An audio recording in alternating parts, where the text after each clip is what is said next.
Hi, I'm Nate, And I'm Andrew. and welcome to our show, Two Beards Please. We are two Wisconsin guys with houses full of women. Which sounded a lot better when we were in our 20s. We're both married with 2 daughters each, and we will be getting together monthly to talk about life, tell stories, and try to make each other laugh. And hopefully, you too. Well, I have a couple of, I have one really good car crash story. Okay. So when I went to grad school, I lived in Cincinnati. Yep. And obviously my whole family's back here in Wisconsin. And so we would come home for Christmas every year and just drive back and forth. And I would drive back and forth a lot from Cincinnati to Wisconsin. Yep, I remember that time. For various things, right? I mean, it was, Yep. So it just became a pretty... I mean, I just knew the drive. Yeah, it's kind of a no-brainer. I'd go south to Indianapolis. I'd go right. I'd go. You were in coast mode. Right. And so one Christmas, we came back for Christmas, and then her parents, Marcia's parents, were coming back to Cincinnati. And so they would bring Marcia back later. So I had to get back to work or something. So I went back on my own in a Cavalier, one of my million Cavaliers. Right.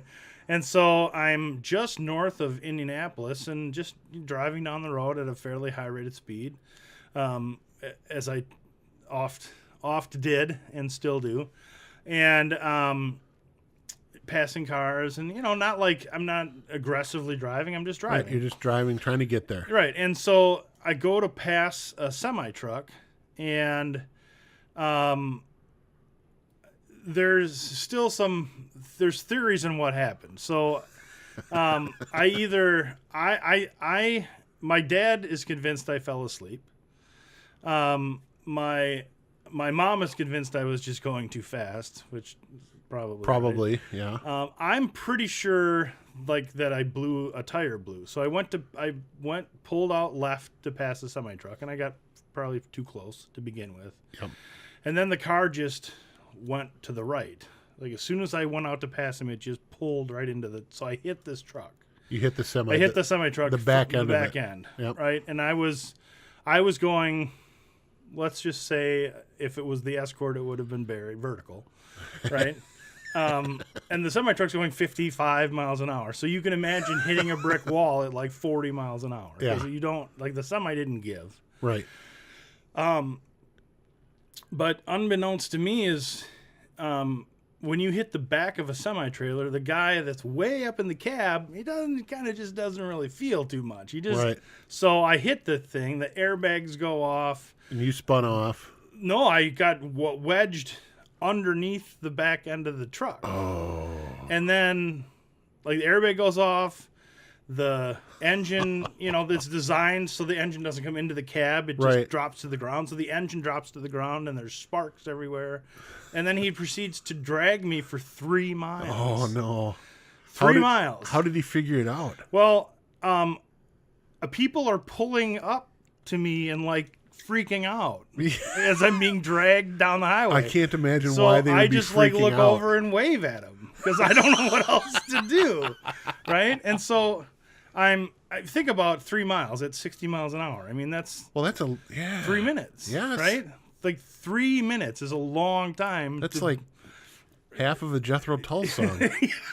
Yeah. It's probably even before the epic flute solo. So, when I figured out I was okay, everything still worked. Well, then you were enjoying it. Then I was just where am I going to end up? I'm going to end up in Florida. I don't know. I don't know what's going to happen. How does this come to a conclusion? Right?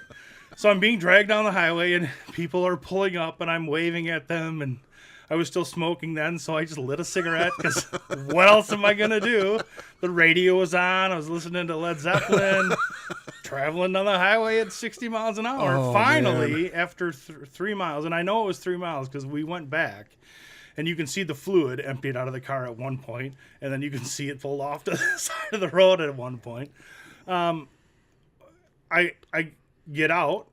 And he comes running back, and he's convinced freaking there's out. A dead person stuck underneath his truck. Right. And so I just get out, and I'm like, "Hey, how's it going, buddy? How's it going?" And he's like, "Oh my," And so we're just standing on the side of the road, and people are stopping and running across the road, and this epic concern this chaos, that, right? And we're just both standing there like, oh, I don't know, hit the truck, you know. And then the fire truck shows up, and the ambulance shows up, and the cops show up, and the firefighters all get out with the jaws of life, and they're all, you know, they're ready to do their thing. They're like, nobody's in the car, and they're very confused and asking like, where's the driver? You're sitting back there going, I'm not dead yet. Yeah, right. I'm just standing on the side of the road, and they're like, where's the driver? And I'm like, it's me. And they're like, no, of the car. And I'm like, it's still me. You know, I don't know what to tell you. And so the only injury I had, I was hard on the brake. So my knees jammed into the underneath the dash, right? And I had a piece of glass stuck in my forehead from the window because the front window cracked because I went underneath so far the back of the semi cracked my front window. And I had an airbag, like a rug burn from the airbag. Yep.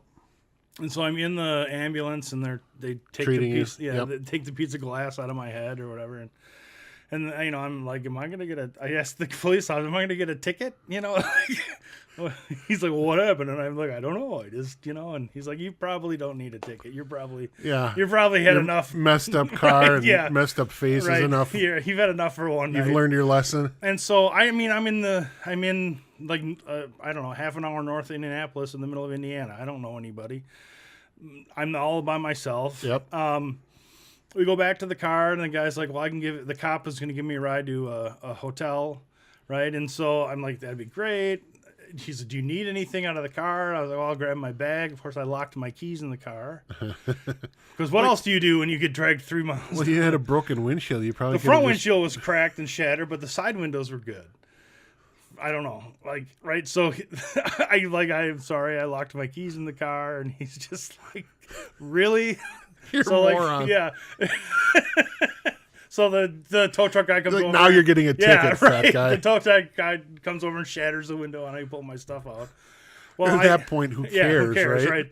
So the crazy thing is I had hit that truck so hard, the metal I-beam bumpers, I had bent it 90 degrees to get underneath so far. And the tow truck hooks the winch up. It's a flatbed. And he starts the winch up, and it just pulls the tow truck back to my car. Like, it pulled the tow truck to my car. So then he loosens the winch and pulls the tow truck back out and puts blocks in and starts the winch up, and the tow truck hops over the blocks. And so what they ended up doing, this is how hard I hit this truck. What they end up doing is they chain my car to the tow truck, and the guy gets in the rig, the semi-truck, and drives one way, and they drive the tow truck the other way. So they're playing tug of war. Yeah, and then rip my car out from under this truck. So that's my most perilous crash story. So I had one similar to that where